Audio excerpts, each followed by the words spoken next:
Hello, everybody. Hello. Evening.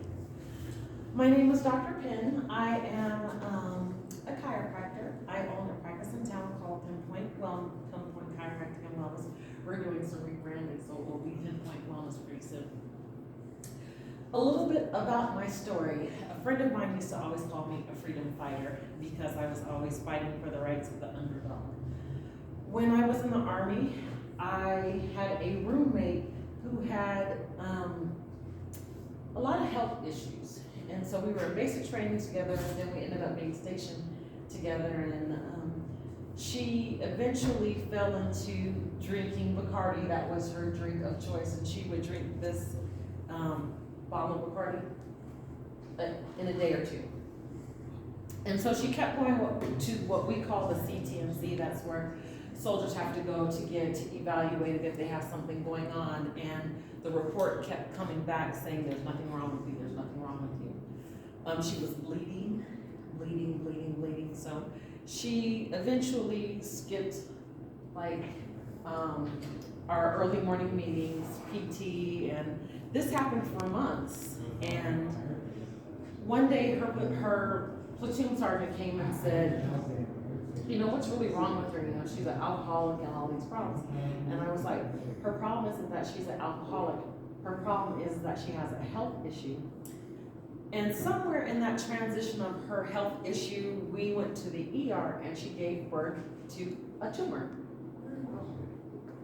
It was the size of a grapefruit.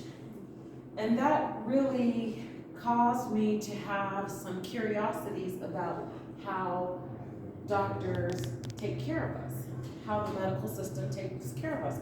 That was my first experience. And I didn't really think much about it. It wasn't like my focus on, oh, I'm gonna be a doctor, because that was something that I never wanted to be. I didn't want to be a doctor. It was just chance and fate, it really meant. And then I had a baby. And that baby had some issues. He had eczema, he had asthma, he had allergies, which is a trifecta.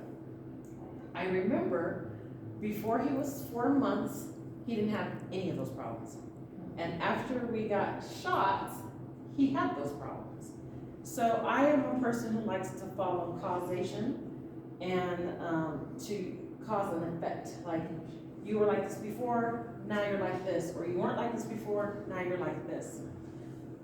That began my journey in caring for people through natural abilities. So my first process to that was I made soaps and lotions. I was a soap maker. I was a surgical tech, I was a soap maker, I was a student, I was a single parent. So I was on a budget, time was of essence, and it was just a lot of things that I was going through. And through that, over 13 years, people kept saying, you're bipolar, you're bipolar, you're bipolar. I went to different doctors and they were like, you're bipolar, do you want to be on Prozac? Do you want to be on this? My cycle was crazy, do you want to be on this? You want to be on this? And I was like, no, I prefer to take nothing until I find something that's settled with me. So as a part of my practice today, I am a firm believer that your history is so important on how to help people with wellness. That is what I do in my practice. I like to educate people on being an advocate for themselves, because when you go to the doctor, you're hoping that they will be a specialist at whatever it is that they do, and that they will listen to your story, because your story means everything, and then they will act accordingly. Now, since 1990 until now, medicine has changed tremendously. Before there was two other avenues before you got to take this pill and have the surgery. In the 50s, doctors were trained to give you herbal medicines, and then when the Rockefellers came in, then all that changed, and now we have the medical system that we have today. Insurance, pharmaceuticals, Rockefellers. Thank you very much. What I like to focus on is how we got there. So, when a person comes into my practice and they say, this is what's wrong with me. We'll start with low back pain. I have low back pain, which could be anything. Your low back sits right on top of your hips. Your organs are in your cavity, which all sits on top of your hips, which puts pressure back on your back. So it could be anything, right? I like to say, what is it? So with women, I say, let me check your hips, because 9 times out of 10 or 8 times out of 10, a woman has hip problems that cause them to have low back problems. So the top 3 things that really happen is if a woman has been in some kind of trauma. You've been in a car accident. You had a traumatic birth of your children, some kind of trauma like that. You had a sports injury when you were running track, doing cheer, or whatever, playing basketball, or whatever those things are. Oftentimes for a woman has to do with her hips, even if she does have low back pain. The second thing is that woman could have organ problems. We have a lot of moving parts here, right? And because we have a lot of moving parts, that would cause us to have low back pain, because our spine sits on top of our hips, and all those things get affected. And the third reason could be they really do have back pain, which oftentimes I have found not to be 100% true. So I always want to know, how did we get here? Person comes in and they say, I have fibroids, have endometriosis, or maybe they don't know that they have fibroids and endometriosis. Maybe they'll tell me I have heavy bleeding, and then I'll say, you have heavy bleeding, have you gone through these steps? Do you know this? And so I'm giving them education, and then I give them questions that they need to ask their doctor.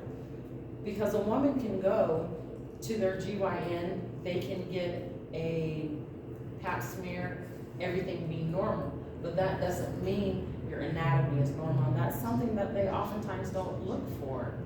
And that's when the questions come in. Can you check this? If you haven't had an ultrasound, and African American women and women of color, they need those ultrasounds. They need those ultrasounds because we have a history of fibroids. We have a history of enlarged uterus, and that type of pathology, sometimes that's not the go-to. Sometimes it's, let's put you on this medicine, let's put you on this hormone therapy, let's do the scraping, and let's do all of that. I've been down that rabbit hole, and I'm like, get these things checked, figure out what that looks like, and make a decision on what you want to do. So when that happened to me last year, I had been to 3 different GYNs, and they said, you don't have this, you don't have this, you don't have this. The scans say one thing, the scan says another thing, the scan says another thing. And by the time I got to the end of that situation, I was like, I don't want to hear any more suggestions, I just want to have surgery.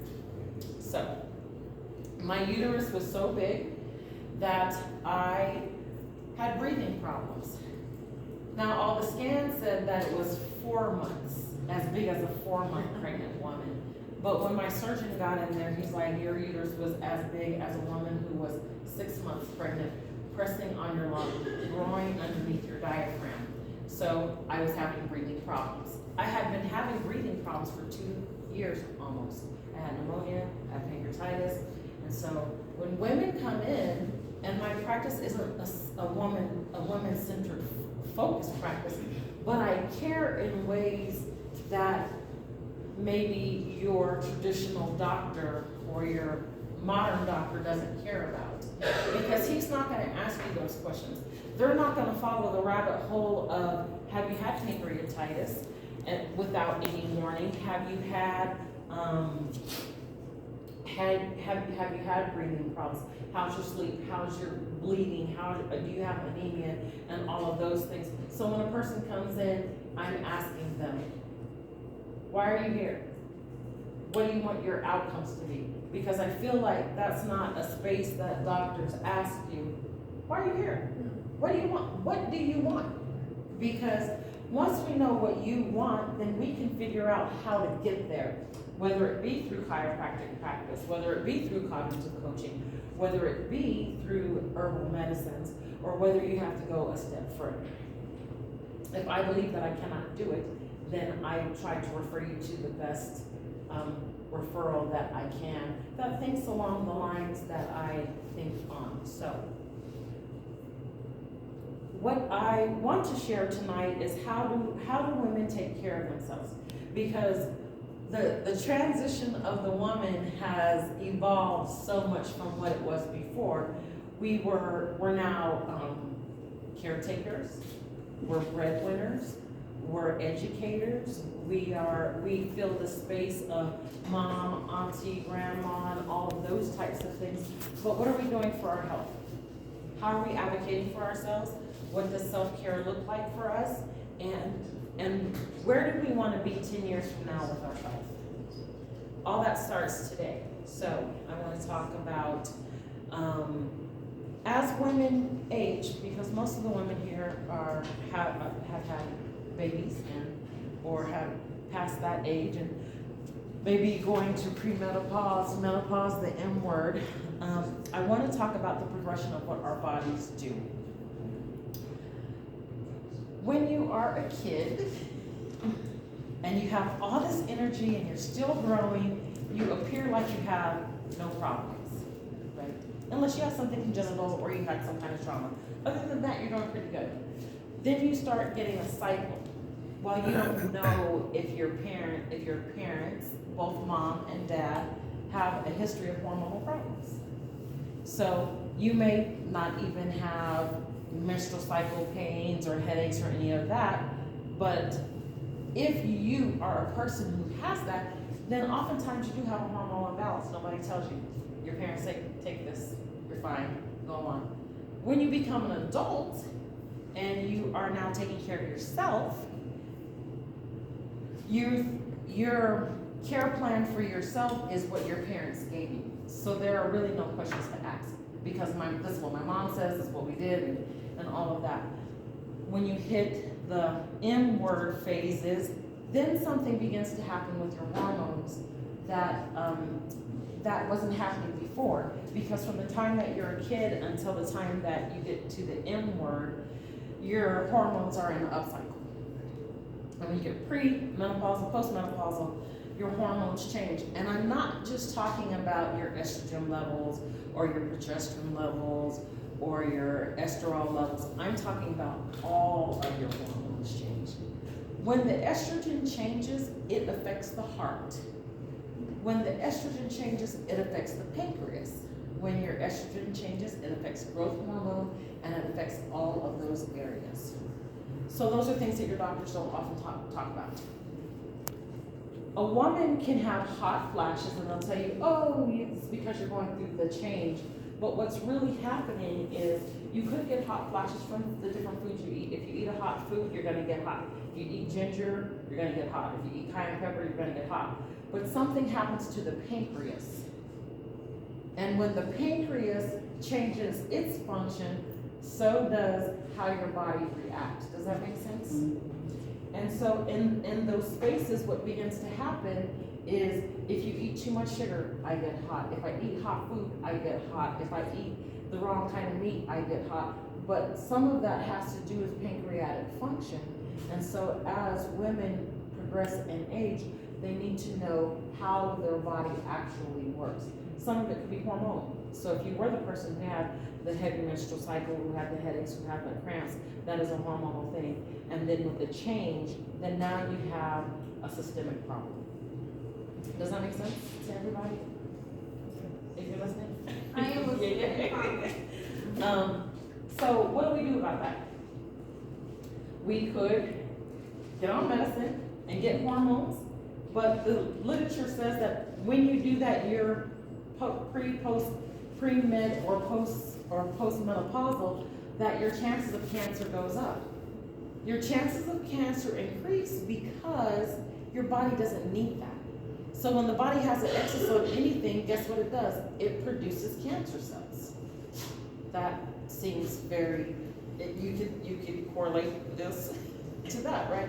When I'm not in my baby making phase, why do I need more hormones when my body's not doing that anymore? So how do we change that? We look at diet, of course. I'm a big fan of how does food make you feel? So most people who do a food journal will say, measure your food, how much macros, how much micros, put all that on the paper, and then tell us what that outcome is. I'm a fan of write down whatever you put in your mouth, and then tell me how that makes you feel. Because that's how you know how food really makes you feel. So, It's your son, it's not me. I know who it is. I know the student in the class. When I was younger, I used to love peanut butter, and I would have peanut butter and honey sandwiches, because that's where it was at. I love peanut butter and honey sandwiches, so good. And when it's been a couple of hours, and the honey sits in the bread, and it's just granulated and perfect, awesome. With the banana, I was asleep in 10 minutes. Right? I had a really high glycemic overdose.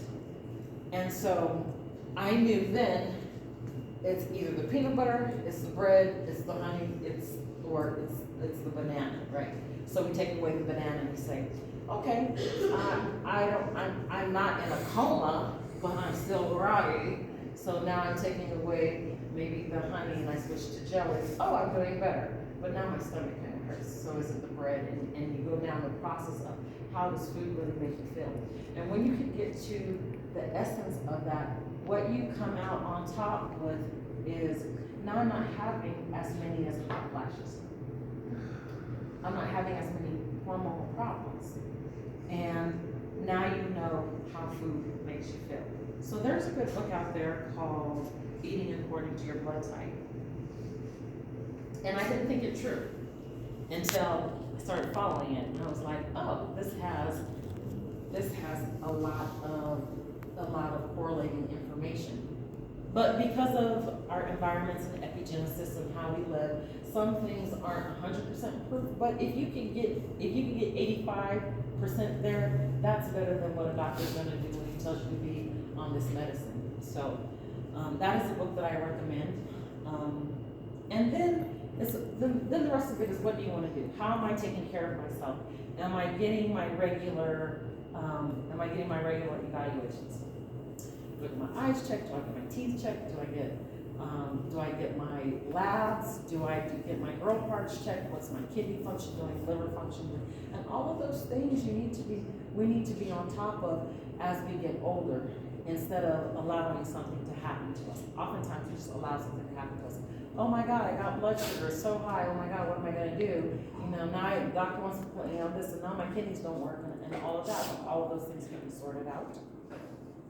And even if you have those things, you don't have to get on medicine if you have the right person who's going to really guide you into how that looks. And that all starts with, how does food make you feel? So what is your relationship with food? A little story. I am currently doing a detox program with a lady,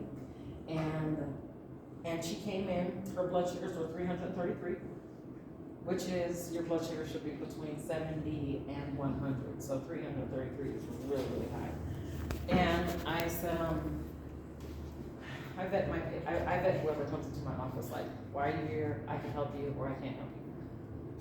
And she said, I have this problem, She didn't think that she had a kidney problem. I was like, metabolic syndrome leads to kidney problems. And so she said that the doctor wants me to put me on kidney medicine. I'm currently not on any medicines. So I was like, okay, we got to get this under control.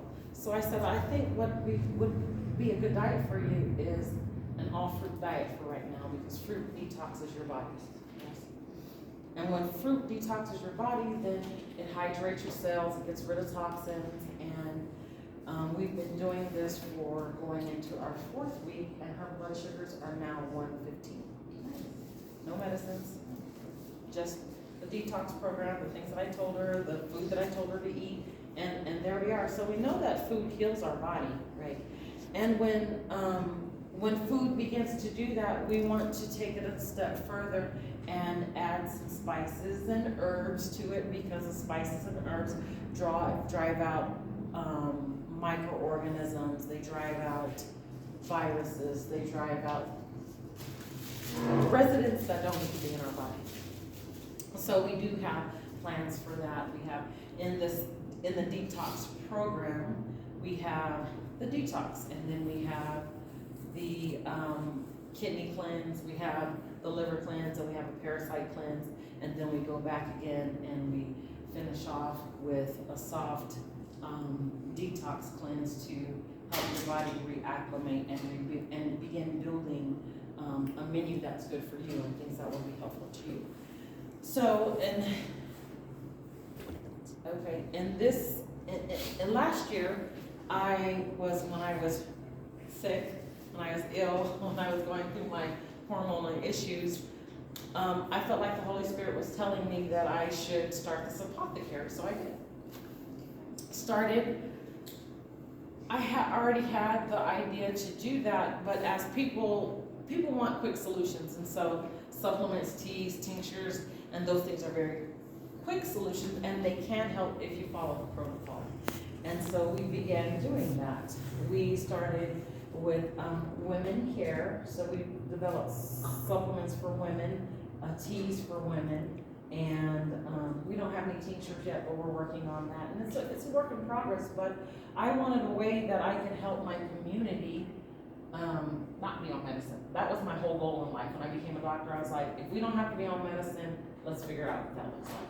If we have to be on medicine, let's make it as minimal as possible. So tonight I have a few items here that pertain to this weather, the cold flu season, why we just put that out in the atmosphere. But there are things that we carry in our apothecary. So we have some respiratory things, we have PMS, we have some hormone balancing, headache supplements, and different tinctures that would help that. So that is my presentation about how women can take care of themselves, how putting food first is very important. I love this place because they juice, and the importance of juicing really X's your wellness by 100%, because now you're getting the essence of a fruit and a vegetable. And so I really love that, and I feel like learning about food and what fruits and vegetables do and how they can impact and change our life and drive out residents that don't need to be in our body is really, really important. So I really want to thank Whealthy for letting me present here tonight, and if you guys have any questions, let me know.